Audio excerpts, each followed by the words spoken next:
જય હિન્દ વિદ્યાર્થી મિત્રો, welcome to my YouTube channel Gujarati grammar by Bashira મંદ્રામાં આપ સૌનું સ્વાગત છે.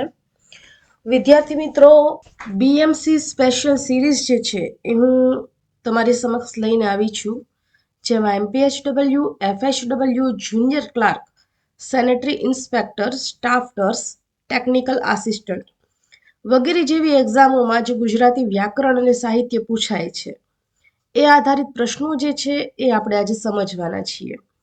વિદ્યાર્થી મિત્રો, એક વાત ખાસ યાદ રાખવી કે વ્યાકરણને જો તમારે શીખવું હોય તો એની સમજ જે છે એ તમારી પાસે હોવી જરૂરી છે. કારણ કે વ્યાકરણ જે છે બરોબર છે એ પ્રેક્ટિસ ઉપર ડિપેન્ડ કરે છે કે તમે જેટલી પ્રેક્ટિસ કરશો એટલો એમનો તમને લાભ મળશે. અને વ્યાકરણ જે છે બરોબર છે તો એ ક્યાંક નહીં ને ક્યાંક એવો અર્થ સૂચવે છે કે જ્યારે તમે તમારી રોજિંદી ભાષા જે છે એમાં જેટલા પણ તમે વાક્યો બોલો છો કે જેટલા તમે શબ્દો બોલો છો એ બધું શું છે તો કે વ્યાકરણને આભારી છે.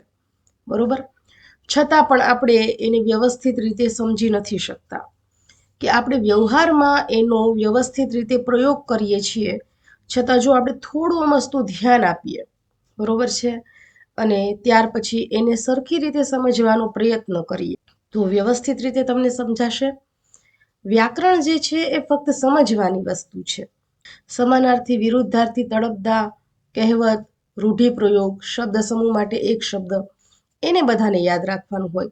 વ્યાકરણ તો તમારે સમજવાનું હોય કે દાખલા તરીકે તમે નિપાત ભણો છો તો નિપાત આવે છે, એમાં ભારવાચક નિપાત આવે છે, સીમાવાચક નિપાત આવે છે, વિનયવાચક નિપાત આવે છે, લટકણિયા નિપાત આવે છે.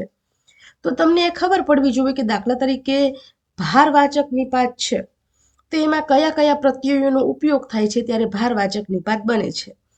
બરોબર, તો આ જ તમારે સમજવાનું અને આ જ તમારે શીખવાનું છે. તમે કોઈ વિશેષણનો અભ્યાસ કરો છો અને એમાં ક્યાંક એવું આવ્યું, બરોબર છે, કે ગુણવાચક વિશેષણ, રંગવાચક વિશેષણ, તો તમારે એની સમજ જ કેળવવાની છે. એ શબ્દોની સમજ તમારે કેળવવાની છે કે અહીંયા આ શબ્દ જે છે તો એનો અર્થ જે છે એ શું સૂચવે છે. બરોબર, તો એ જ રીતે હું તમને આ રીતે પ્રયત્ન કરું છું મારી રીતે કે તમે આને વ્યવસ્થિત રીતે સમજી શકો. એ માટે જ આ સિરીઝ જે છે એ આપણી બીએમસીના લેક્ચરના ભાગરૂપે શરૂ કરેલી છે. ચાલો તો શરૂઆત કરીએ. પ્રશ્ન પહેલો જે છે એવો છે કે સંજ્ઞા એટલે શું?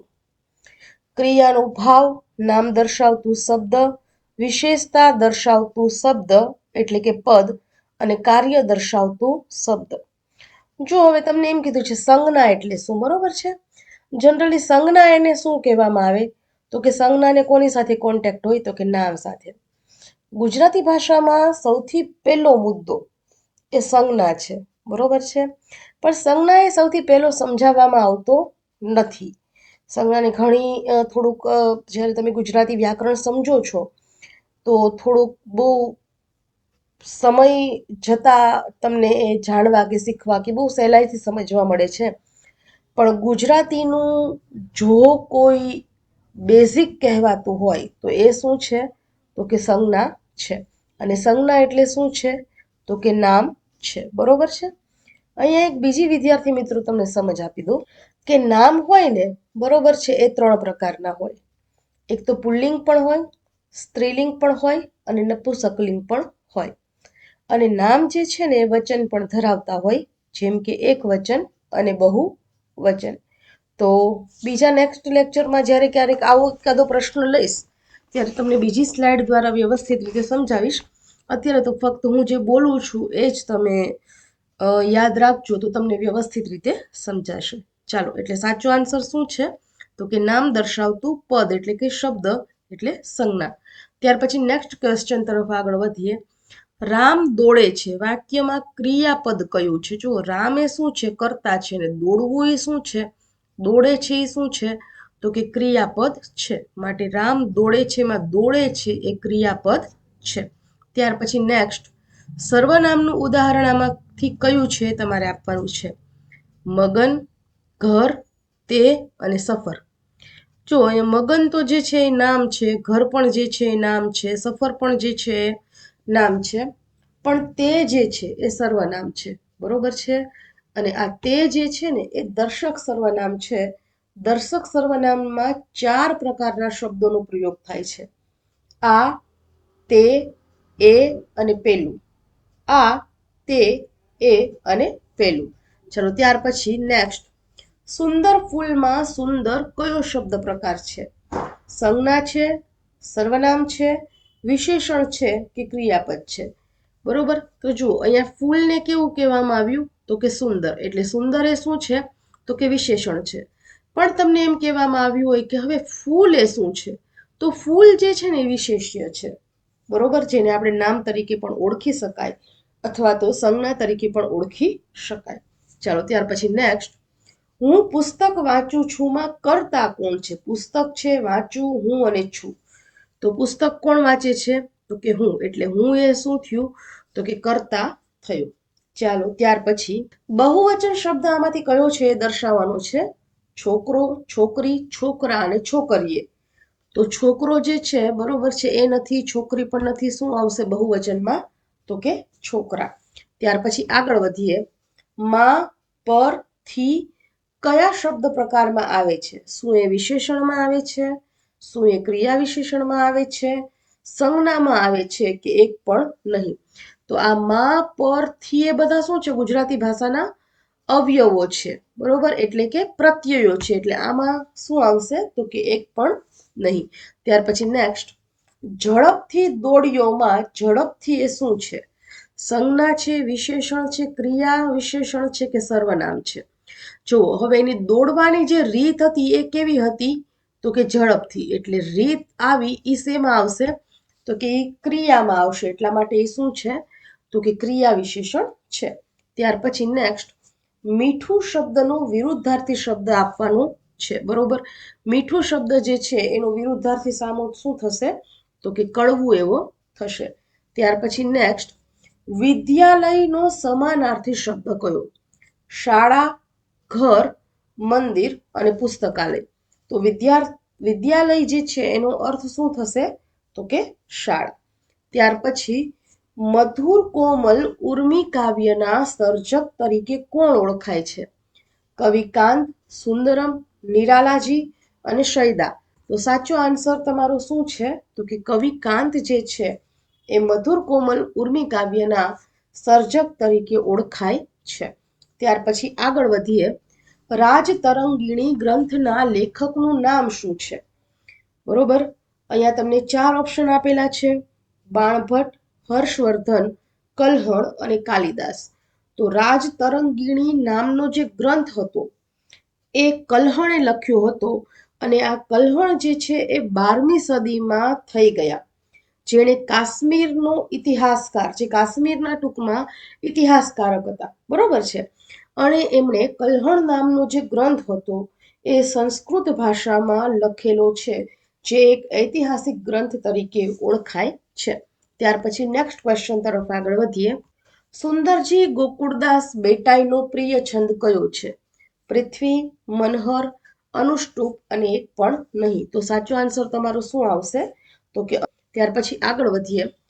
એવું કોણે કહ્યું છે કે લોક સાહિત્ય એટલે લોક જીભે રમતું, લોકકંઠે જીવતું સાહિત્ય? ઉમાશંકર જોશી, ઝવેરચંદ મેઘાણી, દલપતરામ અને ચીનુભાઈ મોદી. તો સાચો આન્સર આવશે ઉમાશંકર જોશી. ત્યાર પછી નેક્સ્ટ ક્વેશ્ચન તરફ આગળ વધીએ.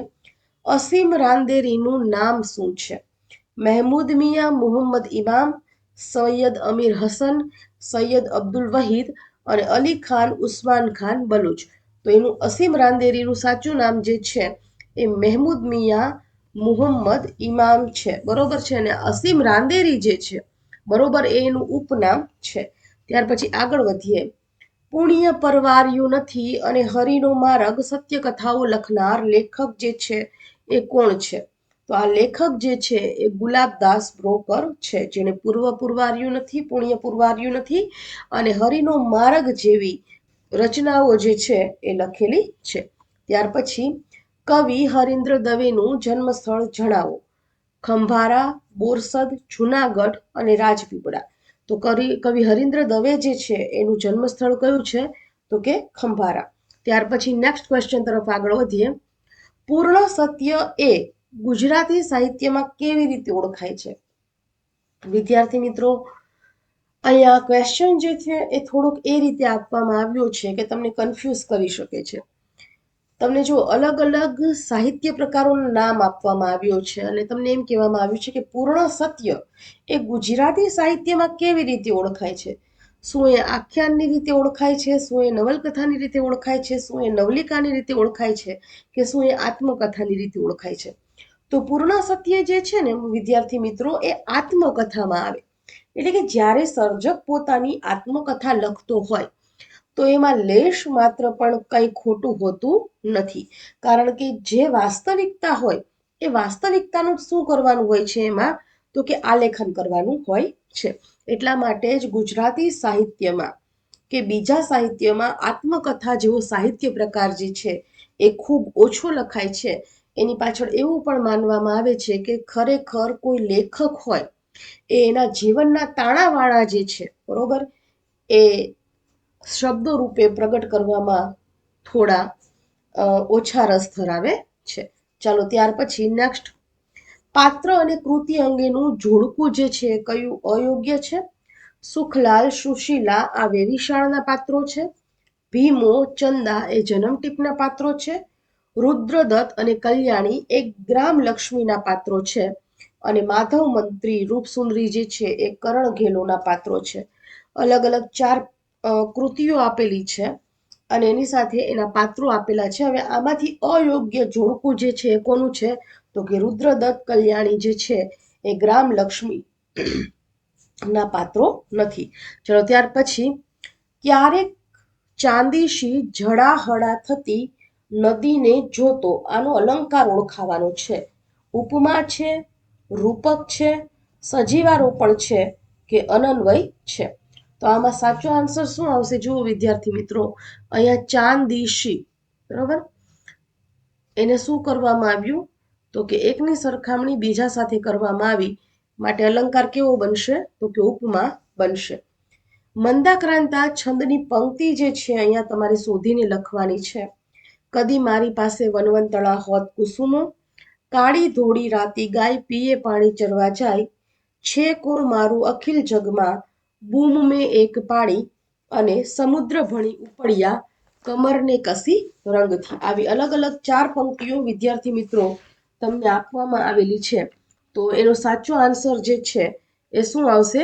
છે કો મારું અખિલ જગમાં. અહીંયા મારીથી એક મિસ્ટેક થઈ ગઈ છે કે એનિમેશન કરવાનું ખબર નહીં કઈ રીતે આમાં રહી ગયેલું છે, પણ હું તમને આન્સર કહેતી જાઉં છું, પછી કદાચ એનિમેશનમાં આવે કે ન આવે. ચાલો, નીચેના પૈકી આગળનો જે પ્રશ્ન હતો ને છંદવાળો, બરોબર છે, એ મંદાક્રાંતા છંદની જે પંક્તિ છે ને એ આવશે, છે કો મારું અખિલ જગમાં, બૂમ મેં એક પાડી. સી એનો આન્સર જે છે આવશે. અહીંયા આધ્યાત્મિકતાની સાચી જોડણી જે છે ને એ કહેવાની છે. તો આધ્યાત્મિકતાની સાચી જોડણી જે છે ને એ આવશે. એમાં સાચી રીતે આધ્યાત્મિકતા લખેલું છે. ચલો અહીંયા થઈ ગયું છે, પણ લગભગ વચ્ચેના ક્વેશ્ચન છે એમાંથી મારેથી મિસ થઈ ગયું છે. એ મારી ભૂલ છે, માટે ક્ષમા કરશો. આ ક્રમ પ્રમાણે કયું સાચું છે? અલગ અલગ 4 નામ આપવામાં આવ્યા છે, સરદાર, નામદાર, બિરબલ અને અકબર. તો આપણને ખબર છે કે સૌથી પહેલા કોણ આવશે? તો કે અકબર આવશે. અકબર અહીંયા 2 માં આપેલા છે, પણ પછી ન આવે કે બ આવે? ક થી આપણે શરૂ કરીએ, ક ખ ગ ઘ, બરોબર છે. ક ક્ષ ખ ગ એવી રીતે આપણે અહીંયા ચાલવું પડશે. તો એમાં પહેલા ન આવશે અને પછી બ આવશે અને પછી સ આવશે. માટે સાચો આન્સર તમારો શું આવશે? તો કે અકબર, નામદાર, બિરબલ અને સરદાર. ત્યાર પછી, માલ સામાન જોઈને ખરીદો, આ કૃદંત જે છે એ ઓળખાવવાનો છે. તો માલ સામાન જોઈને, બરોબર છે, ઈને પ્રત્યય આવ્યો, માટે કયો આવશે? તો કે સંબંધક કૃદંત. ત્યાર પછી નેક્સ્ટ તરફ આગળ વધીએ. સમાનાર્થી શબ્દ લખવાનો છે. અનુજ્ઞા તો હુકમ, આજ્ઞા, પરવાનગી અને અવજ્ઞા, બરોબર.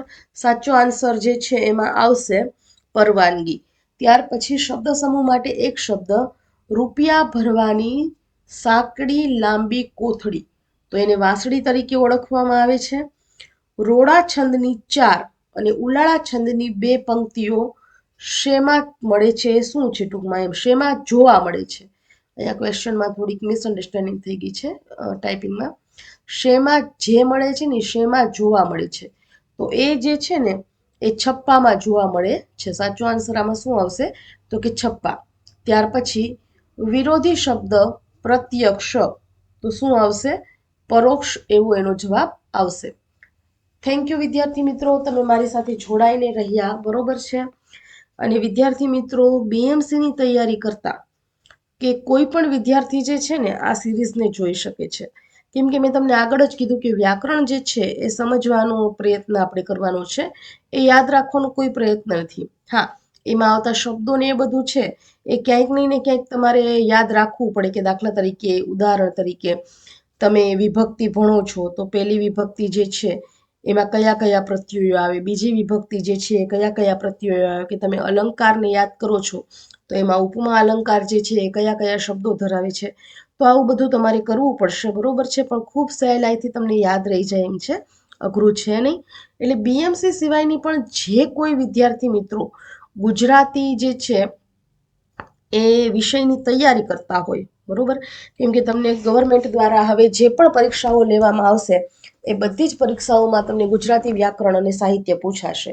એટલા માટે દરેક વિદ્યાર્થી મિત્રો સાથે આ જે આપણો વિડીયો છે એને એક વખત લાઈક કરજો, શેર કરજો અને સબસ્ક્રાઈબ કરજો. શેર કરવાનું ભૂલતા નહીં. ચલો, જય હિન્દ, જય ભારત.